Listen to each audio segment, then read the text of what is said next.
Hello, Shajida Shaji. പറയുമ്പോൾ തന്നെ നിങ്ങൾക്ക് ആരാണെന്ന് മനസ്സിലായി കാണും.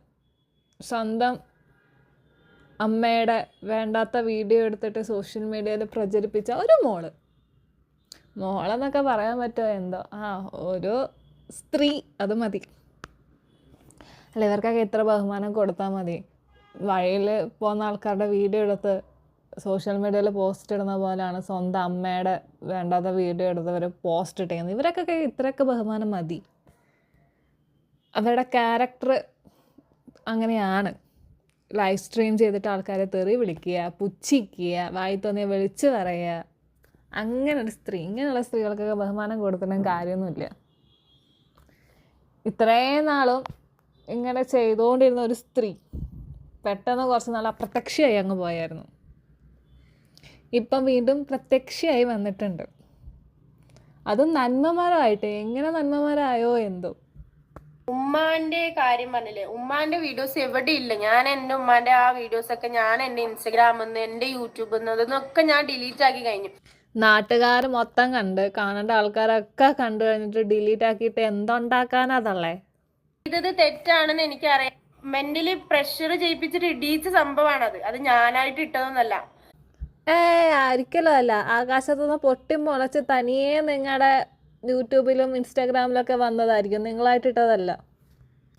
ഇപ്പം ഞാൻ ഇതെടുത്ത് റിയാക്ട് ചെയ്ത് കാണുമ്പോൾ നിങ്ങൾക്ക് എന്നെ തെറി വിളിക്കാനും എൻ്റെ വീട്ടിലോട്ട് കയറി വരാനൊക്കെ തോന്നും. അല്ല, അതാണല്ലോ ശീലം. ആരെങ്കിലും വിമർശിച്ചു കഴിഞ്ഞാൽ അപ്പം അവരുടെ വീട്ടിലോട്ട് പോവുക, അവിടെയുള്ള ആൾക്കാരെ തെറി വിളിക്കുക. ഇതൊക്കെയാണ് ചെയ്തുകൊണ്ടിരിക്കുന്നത്.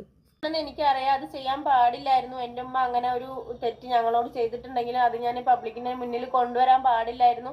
ആ തെറ്റ് എനിക്ക് മനസ്സിലാക്കിയിട്ട് ഞാൻ തെറ്റ് തിരുത്തി ഞാൻ പഠിച്ചവനോട് തോപ ചെയ്ത ഒരു സംഭവമാണ്. ഞാൻ ചെയ്യേണ്ടതൊക്കെ ചെയ്ത് അവരെ മാക്സിമം അപമാനിച്ചു കഴിഞ്ഞിട്ട് മാപ്പ് പറഞ്ഞിട്ടോ അല്ലെങ്കിൽ ഭഗവാനോട് ഭഗവാനെ ക്ഷമിക്കണേ ഞാൻ ഇത് ചെയ്തില്ലേ എന്നുള്ള കാര്യം പറഞ്ഞിട്ട് വല്ല കാര്യമുണ്ടോ?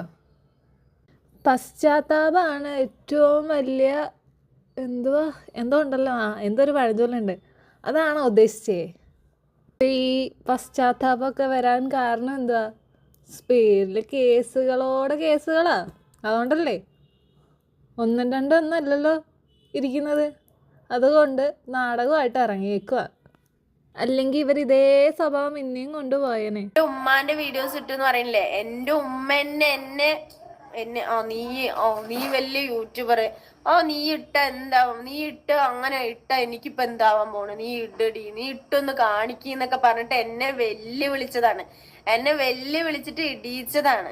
അതുകൊണ്ടാണ് ഞാൻ അത് ഇട്ടത്. ഒരിക്കലും ഞാൻ എൻ്റെ സ്വന്തം ഞാനത് മാറ്റി വെച്ചിട്ട് ഞാനത് ഇട്ടിട്ടേ ഉണ്ടായിരുന്നില്ല. ഞാൻ ആ വീഡിയോ എടുത്തു വെച്ച് തന്നെ നമുക്ക് കേസ് കൊടുക്കണേന്റെ ആ സ്റ്റേഷനിൽ അതിന് ഒരു തെളിവിന് വേണ്ടിയിട്ട് പോലീസ് സ്റ്റേഷനിൽ കേസ് കൊടുക്കുമ്പോൾ അവർ തെളിവ് ചോദിച്ചാൽ കൊടുക്കാൻ വേണ്ടിയിട്ടാണ് ആ വീഡിയോ എടുത്ത് വെച്ചേക്കുന്നത്. എന്നല്ലേ സ്വന്തം ഉമ്മാൻ്റെ ഞാൻ വല്ലതൊക്കെ ഞാൻ വിളിച്ചങ്ങ് പറഞ്ഞു പോകും കേട്ടോ. സോഷ്യൽ മീഡിയ ആയിപ്പോയി.